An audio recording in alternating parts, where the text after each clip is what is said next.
Good morning, students. Myself, Professor Uday Patel. Today we study about Cuck converter and second is static converter. Basically, Cuck converter क्यों हम use करते हैं? Why we require Cuck converter if we have buck boost and buck boost converter, and why we require static converter? We will see in this lecture. Okay. Now, कक converter या cube converter इसको बोला जाता है। अब उसका जो भी इन्वेंशन है वो क्यूब नाम के साइंटिस्ट ने किया था। ठीक है।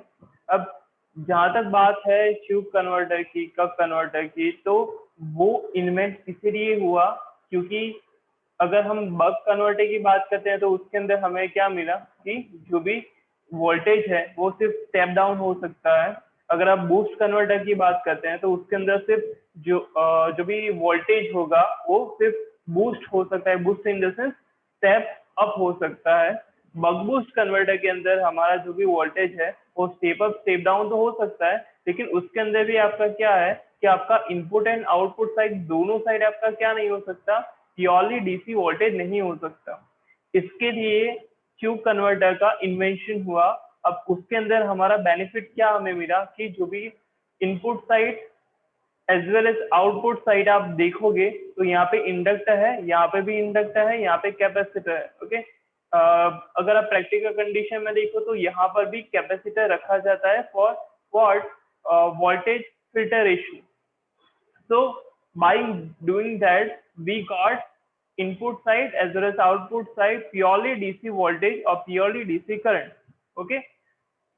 ये जो भी क्यूब कन्वर्टर है वो इन्वर्टेड कन्वर्टर है। इन्वर्टेड कन्वर्टर का मीनिंग क्या होगा कि अगर मान लो कि यहाँ पे पॉजिटिव नेगेटिव आपके पास क्या है, पोलैरिटी के अंदर वोल्टेज मिल रहा है, तो यहाँ पे जो भी लोड के अक्रॉस में आपको वोल्टेज मिलेगा वो नेगेटिव वोल्टेज मिलेगा। यानी उस टाइम की कंडीशन में आप क्या बोल सकते हो कि यहाँ पे पॉजिटिव मिलेगा, यहाँ पे नेगेटिव मिलेगा। वोल्टमीटर से आप मेजर करोगे तो यहाँ पे वोल्टेज क्या मिलेगा, नेगेटिव वोल्टेज आपको मिलेगा। It is so it is called as Q converter as what, inverted converter। ठीक है। तो फर्स्ट ऑफ ऑल तो यहाँ पे दो इंडक्टर है, दो कैपेसिटर है, एक डायोड है, एक स्विच है, एक वोल्टेज है, एक लोड है। ये जो भी C2 वोल्टेज है वो इनडायरेक्टली क्या है, आउटपुट वोल्टेज, आउटपुट कैपेसिटर ही है। ओके। C2 जो भी कैपेसिटर है वो आउटपुट कैपेसिटर है, वो एज अ फिल्टर की तरह वर्क करेगा। C1 को काफी सारी बुक के अंदर कपलिंग कैपेसिटर बोला जाता है। कपलिंग कैपेसिटर क्यों उसको बोला जाता है या उसको मेन कैपेसिटर क्यों बोला जाता है, क्योंकि जो भी पावर ट्रांसफर होगा इनपुट टू आउटपुट साइड वो C1 के थ्रू ही होगा। अब C1 का कैपेबिलिटी यानी क्या कि स्टोरिंग कैपेबिलिटी जो भी है वो आपका C2 से ज्यादा होगा। ठीक है। C1 का जो भी स्टोरिंग कैपेबिलिटी है यानी VC1 is greater than VC2 होगा। ठीक है। Voltage is greater than C1, sorry, voltage of C1 is greater than voltage of C2। ठीक है। तो अब हम मेन थियरी का स्टार्ट कर रहे हैं। ओके। ये सिर्फ बेसिक चीजें थी जो हमने देख ली। ठीक है। Why we required tube converter, तो ये हमने देख ली। चलो, यहाँ पे आपका जो भी डीसी वोल्टेज है वो यहाँ पे आपका क्या होगा, यहाँ पे, सॉरी वेट मिनट, पहले जो भी करंट है वो यहाँ से आपका स्टार्ट होगा इस तरह, इस क्लॉकवाइज डायरेक्शन में। ओके। इनिशियल कंडीशन में समझ लेना कि यहाँ पे जितने भी आपके कंपोनेंट दिए गए हैं, इंडक्टर हो गया या कैपेसिटर हो गया, ओके, वो दोनों डिस्चार्ज कंडीशन में है। ठीक है। हमने स्विच को एक कंट्रोल सिग्नल दे दिया। ओके। नॉर्मली मॉसफेट सिग्नल आपका, सॉरी, मॉसफेट स्विच आपका यहाँ पे यूज होगा, तो स्विच को हमने एक कंट्रोल सिग्नल दे दिया। पीडब्ल्यूएम के यूज से, पीडब्ल्यूएम यानी pulse width modulation. we already studied about PWM in power electronics subject। Okay. यहाँ पे PWM की यूज से हमने स्विच को ऑन करवाया। ओके। इंडक्टर के अंदर से करंट फ्लो होगा उसके अंदर आपका क्या होगा, एनर्जी स्टोर होगा मैग्नेटिक फील्ड के अंदर। ओके, इनिशियली वो इंडक्टर होगा, वो यहाँ पे जो भी सप्लाई करंट आ रहा होगा उसको क्या करेगा, अपोज करेगा, क्योंकि इंडक्टर की प्रॉपर्टी है तो वो सडन करंट चेंज को अपोज करता है या करंट को अपोज करता है। इनिशियली थोड़े टाइम ड्यूरेशन के लिए वो अपोज करेगा, उसके बाद यहाँ से कंटिन्यूसली करंट फ्लो होना स्टार्ट हो जाएगा। इंडक्टर क्या हो जाएगा, उसके बाद फुल्ली चार्ज हो जाएगा। उसके बाद की कंडीशन क्या, सॉरी, उसके बाद क्या होगा कि एक तो जो भी सप्लाई करंट है ही, okay, as well as inductor का प्रॉपर्टी क्या है कि वो सडन करंट चेंज को अपोज करता है। उसके बाद वो डिस्चार्ज किस कंडीशन में करेगा, उसी डायरेक्शन के अंदर कि जिस डायरेक्शन में वो चार्ज हुआ है। यानी यहाँ से क्या होगा कि इस पॉइंट पे आपको IL1 प्लस IS दोनों करंट ऐड होके मिलेंगे, जो आगे जाके कहाँ पे जाएंगे, यहाँ पे C1 के साइड पे जाएंगे। अब C1 क्या है, उसकी कैपेबिलिटी ज्यादा है, तो अगर आप क्या करते हो कि इंडक्टर नहीं लगाते और डायरेक्टली कैपेसिटर के साथ कनेक्शन उसका कर देते हो, तो ये चार्ज नहीं होगा, क्योंकि इसकी कैपेबिलिटी ज्यादा है। ओके, ठीक है, वो एक पॉइंट पे चार्ज होगा, V in is equal to VC1 हो जाएगा, सॉरी V in वोल्टेज जितना होगा, लाइक 10 वोल्टेज है, 10 वोल्टेज के इक्वल टू जहां पे हो गया उतने तक चार्ज होगा, लेकिन उसकी कैपेबिलिटी उससे भी ज्यादा है, तो उसके लिए इंडक्टर का एनर्जी भी रिक्वायर्ड होता है। यानी दोनों का समेशन होने के बाद ही कैपेसिटर फुल्ली चार्ज हो सकता है। और कैपेसिटर फुल्ली चार्ज होने के लिए यहाँ पे डायोड क्या होना चाहिए, क्लोज होना चाहिए, जो एनोड के थ्रू आपका क्या हो जाएगा, ऑन हो जाएगा। ठीक है, तो ये तो बात हुई कि चलो कैपेसिटर चार्ज हो गया, इंडक्टर पूरा का पूरा डिस्चार्ज हो गया होगा। ओके, उसके बाद क्या, अभी ये लोड तक तो हम पहुंचे ही नहीं है ना। ओके, तो उसके बाद क्या होगा कि चलो यहाँ से अगेन वापस से क्या होगा कि ये वाला करंट है जो भी मोड 1 के अंदर जो भी प्रोसीजर हो रहा था कि इंडक्टर चार्ज होगा जब स्विच क्लोज होगा, तो ओके वो वापस से स्टार्ट हो गया। यानी मोड 1 हो गया, मोड 2 के अंदर हम आए, कैपेसिटर चार्ज हो गया, अगेन मोड 1 के साइड आ जाए, तो उस टाइम की कंडीशन में क्या था, कैपेसिटर चार्ज नहीं था। ओके, लेकिन अभी कैपेसिटर चार्ज है और साइमल्टेनियसली इंडक्टर भी चार्ज हो रहा है। ओके, ये फुल्ली चार्ज हो चुका है। अब क्या, अब यहाँ पे ये पॉजिटिव है, यहाँ पे ये नेगेटिव है, तो करंट इस डायरेक्शन में फ्लो हो सकता है, स्विच तो ऑलरेडी क्लोज है ही है, तो आगे जाके करंट जाएगा तो डायोड तो ऑफ हो गया। ओके, और कैपेसिटर के अंदर से करंट फ्लो हो सकता है, लोड के अंदर से करंट फ्लो हो सकता है, तो इन दोनों के अंदर से करंट फ्लो होने के बाद इंडक्टर के अंदर करंट फ्लो होगा। चलो, हो रहा है। ओके, इस फॉर्म के अंदर आपका क्या होगा, करंट आपका फ्लो करेगा, यानी एंटी क्लॉकवाइज डायरेक्शन। ठीक है, अब ये भी क्या हो गया, जो भी कैपेसिटर है वो अपनी एनर्जी किसको किसको देगा, इंडक्टर को चार्ज करने के लिए, कैपेसिटर के अंदर से करंट को फ्लो करवाने के लिए, एंड लोड के अंदर से अपनी एनर्जी डिस्चार्ज करवाने के लिए। ओके, इतना हो गया। अब अगेन क्या होगा, अगेन मोड 2 आ जाएगा। ठीक है, अब इस कंडीशन में क्या है, इंडक्टर अपना एनर्जी जो भी है वो फुल्ली चार्ज कर चुका है, तो वो अपना एनर्जी डिस्चार्ज कब करवाएगा कि अगेन जो भी कैपेसिटर यहाँ से आपका करंट है वो इंडक्टर, कैपेसिटर और डायोड के थ्रू आपका क्या होगा, इंडक्टर चार्ज होगा, क्योंकि वो फुल्ली डिस्चार्ज हो चुका है। अब व्हाट अबाउट इंडक्टर, कि इंडक्टर डायोड का यूज करके लोड के थ्रू अपना एनर्जी क्या करेगा, इसके अंदर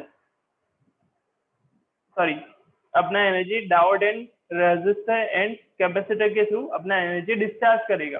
अब किसी किसी को ये लग रहा होगा कि कैपेसिटर यहाँ पे रखा है तो वो डिस्चार्ज चार्ज क्यों नहीं हो रहा, ये एक फिल्टरिंग कैपेसिटर है। इसका मीनिंग ये है कि इसका अक्रॉस का जो वोल्टेज होगा वो लोड को मिलेगा, या फिर लोड के अक्रॉस का जो वोल्टेज होगा वो कैपेसिटर को मिलेगा। ठीक है, इसलिए इसको हमने इतना ज्यादा वर्किंग के अंदर नहीं बोला गया है। ओके, ठीक है, अगर आप मान लो कि लोड निकाल दो तो इनडायरेक्टली कैपेसिटर के अंदर एनर्जी जाएगा। ठीक है, चलो, अब मोड 1 एंड मोड 2 को इस तरह डिनोट किया गया है। अगर आप ध्यान से देखोगे तो बक बूस्ट उसके अंदर हमने V0 and Vin voltage of output voltage and input voltage को ड्यूटी रेशियो के फॉर्म में लिखा था। तो इसी तरह यहाँ पे भी आप क्या लिख सकते हो, V0 एंड V इन का फॉर्मूला लिख सकते हो, is equal to what, minus of D upon 1 minus T, ठीक है। उसके ये वेव फॉर्म है, ओके। मोड 1 के अंदर आपका क्या होता है कि IC1 कहाँ पे है, ठीक है, IC1 यानी क्या, ये, ओके, IC1। तो यहाँ पे ये टाइप के वेव फॉर्म आपको दिख रहे हैं, ठीक है। ये VC1 का वेव फॉर्म है, ये VS का वेव फॉर्म है, ये IS यानी स्विच करंट का वेव फॉर्म है, ठीक है। चलो, ओके। अब IC1 की बात करते हैं, ओके। तो IC1 कहाँ पे है, ये वाला, ओके। IC1 इनडायरेक्टली क्या है कि यहाँ से जो भी आपका करंट फ्लो होगा, ओके, वो यहाँ पे डिनोट किया गया है। तो IC1 इज इक्वल टू, यहाँ पे फर्स्ट मोड के अंदर क्या लिखा गया है कि ये, ओके, क्योंकि यहाँ पे इनडायरेक्टली क्या है कि जो भी IL1 का करंट है वो कहाँ पे जाएगा, कैपेसिटर को चार्ज करने के लिए यूज होता है ना, ठीक है। इसीलिए यहाँ पे ये दिया गया, ठीक है। अब उस मोड के अंदर कैपेसिटर का वोल्टेज राइज हो रहा है, okay, as well as VS voltage भी उसी वेवफॉर्म को फॉलो करेगा। और IS स्विच का करंट की बात करते हैं तो उस कंडीशन में, ओके, स्विच का कंडीशन की बात करते हो, यहाँ पे ये जो भी IL1 प्लस IL2 दोनों क्या होंगे, यहाँ पे आपके करंट ऐड होके आपको मिलेंगे, ठीक है। लेकिन यहाँ पे क्या है, जब कैपेसिटर चार्ज होता होगा, यहाँ पे जो भी करंट फ्लो हो रहा है, जब कैपेसिटर चार्ज होता होगा तो ये तो स्विच क्लोज रहेगा, इसलिए यहाँ पे ये जो भी IS का वेवफॉर्म है वो 0 दिया गया है। तो अगर मोड 2 की बात करते हैं तो उस कंडीशन में क्या है कि जो भी IC1 है, ओके, IC1 कहाँ पे गया, फर्स्ट में तो जो भी कैपेसिटर है वो चार्ज हो रहा था। अब सेकेंड कंडीशन में यहाँ से करंट फ्लो होगा, ओके, और यहाँ से ये वाला करंट फ्लो होगा, लेकिन इस जो भी इंडक्टर है, ओके, उसके रिवर्स डायरेक्शन में करंट उसके अंदर से फ्लो हो रहा है, इसलिए यहाँ पे जो भी वेवफॉर्म है वो माइनस ऑफ IL2 डिनोट किया गया है, ठीक है। और उसी कंडीशन में आपका कैपेसिटर अपना एनर्जी क्या कर रहा है, अपना एनर्जी दे रहा है, ओके, वो सर्किट के अंदर अंदर अपना एनर्जी डिस्चार्ज कर रहा है, तो वो डिक्रीमेंट मोड में होगा। सप्लाई वोल्टेज आपको आगे नहीं कैरी फॉरवर्ड होगा, इसलिए यहाँ पे आपका सप्लाई वोल्टेज 0 है, ओके। IS क्या है, यहाँ पे जब कैपेसिटर अपना एनर्जी डिस्चार्ज करता है तो स्विच के अंदर से ये इंडक्टर के अंदर से करंट प्लस आपका जो भी कैपेसिटर है उसके अंदर से जो भी करंट है वो आपका क्या होगा, इन दोनों करंट ऐड होके स्विच के अंदर से फ्लो होगा। इसीलिए यहाँ पे क्या लिखा गया है, IL1 प्लस IL2, ओके। ये ऐसा भी आप लिख सकते हो IL1 प्लस IC2, ओके। क्यों, ऐसा क्यों हम लिख सकते हैं, क्योंकि यहाँ पे दोनों करंट ऐड तो होके आगे जा रहे हैं, लेकिन वो सीरीज में आपका करंट फ्लो हो रहा है, ठीक है। कैपेसिटर का current as well as inductor का करंट दोनों कहाँ है, एक सीरीज में है, ठीक है। इसीलिए यहाँ पे आप IL1 प्लस IL2 भी लिख सकते हैं और IL1 प्लस IC2 भी लिख सकते हैं। तो ये हो गया कब कन्वर्टर, उसके बेनिफिट देख लो, ये step up and step down voltage कर सकते हैं, ओके, वी नो दैट। उसके स्विचिंग लॉसेस क्या है, काफी कम है, ओके, और उसकी इफिशियंसी काफी हाई है, ओके। अगर लॉसेस कम होंगे तो उसकी इफिशियंसी इनडायरेक्टली हाई ही हो जाएगी ना। कि लॉसेस क्यों कम होंगे, क्योंकि यहाँ पे इनपुट एंड आउटपुट साइड आपको बोला गया था कि काफी ज्यादा फिल्टरेशन हो रहा है, ओके। यहाँ पे करंट फिल्टरेशन हो रहा है, यहाँ पे current as well as voltage filtration भी हो रहा है कैपेसिटर इंडक्टर की वजह से। और जो this current sorry this circuit is that both the input current and current feeding the output stage responsibly ripple free, okay.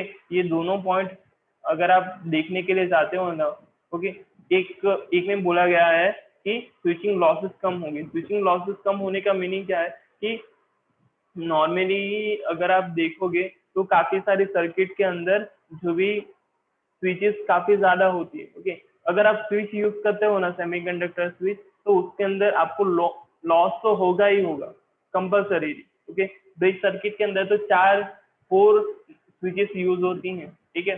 तो इसी तरह आपका यहाँ पे भी स्विच है तो स्विचिंग लॉसेस तो होगा लेकिन इतना ज्यादा नहीं होगा और आपकी एफिशिएंसी भी हाई है।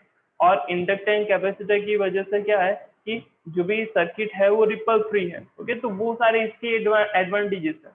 लेकिन डिसएडवांटेज क्या है, जो भी कैपेसिटर रिक्वायर्ड है, ओके, जिसको हम कपलिंग कैपेसिटर बोला जाता है ट्यूब कन्वर्टर या कप कन्वर्टर सर्किट के अंदर। ओके, वो क्या है कि वो लार्ज रिपल कैरिंग कैपेबिलिटी उसकी होती है।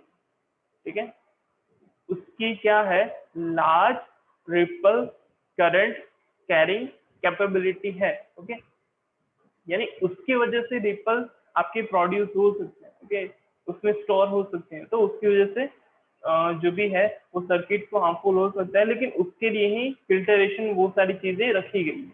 ठीक है, तो ये सारी चीजें क्या है, benefits and drawbacks of cup converter. उसके बाद है कि स्टेपिंग कन्वर्टर। स्टेपिंग कन्वर्टर के ये सर्किट है, उसके जो भी मोड्स हैं, सॉरी, वो यहाँ पे दिए गए हैं। ठीक है, अगर आप स्विच को क्लोज करते हो तो उस कंडीशन में इंडक्टर चार्ज होगा।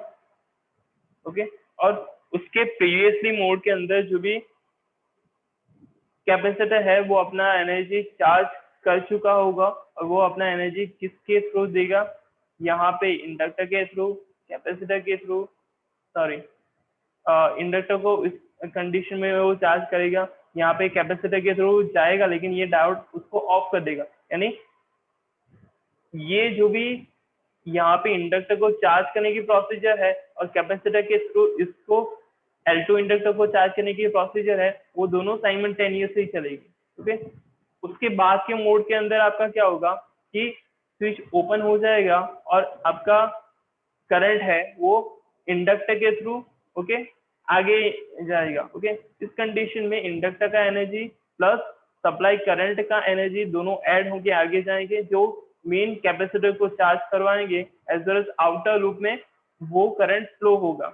ओके, उसी कंडीशन में देखो करंट इस डायरेक्शन में जा रहा है इंडक्टर का, तो इंडक्टर अपना एनर्जी उसी डायरेक्शन में डिस्चार्ज करेगा। ओके, और वो जो भी सप्लाई करंट वाला मेन जो भी यहाँ पे ये वाले कलर कोड के अंदर दिया गया है, उसी के साथ आगे ऐड होके मेनली रेजिस्टिव लोड के साथ आपका क्या होगा, फ्लो होगा। ओके, तो ये स्टेपिंग कन्वर्टर है। अगर आप ध्यान से देखोगे तो यहाँ पे जो भी करंट है वो क्लॉकवाइज डायरेक्शन में फ्लो करता है, और उस कंडीशन में ये आप बोल सकते हो कि जो भी इसकी पोलैरिटी है वो दोनों वो क्या है, वो इनडायरेक्टली एक पॉजिटिव पोलैरिटी आपको शो करवाएगा। यानी अगर आप स्टेपिंग कन्वर्टर यूज करते हो तो सारे बेनिफिट जो आपको ट्यूब कन्वर्टर के अंदर देखने के लिए मिले वो सारे के सारे मिलेंगे, एज वेल एज आपको ये भी मिलेगा कि जो भी आपका आउटपुट वोल्टेज होगा वो आपको पॉजिटिव मिलेगा। ठीक है, तो it is beneficial if you can use the stepping converter over the tube converter। ठीक है, thank you so much, I hope आपको पता चल गया होगा। ओके, ये इनडायरेक्टली कप कन्वर्टर जो भी था, okay, sorry, buck boost converter जो भी था उसके लिए हमने कप कन्वर्टर यूज किया, उसमें कुछ डिसएडवांटेजेस थे उसके लिए, और कप कन्वर्टर के अंदर नेगेटिव वोल्टेज आपको मिलता था आउटपुट वोल्टेज के अंदर, इसीलिए उसको इन्वर्टेड कन्वर्टर भी बोला जाता है। इसके लिए हमने क्या किया कि स्टेपिंग कन्वर्टर देखा, ओके, कि जिसके अंदर हमें पॉजिटिव वोल्टेज मिलता है, as well as Cuk converter के अंदर जितने भी बेनिफिट है वो हमें स्टेपिंग कन्वर्टर के अंदर तो मिल ही रहे हैं। ठीक है, थैंक यू सो मच।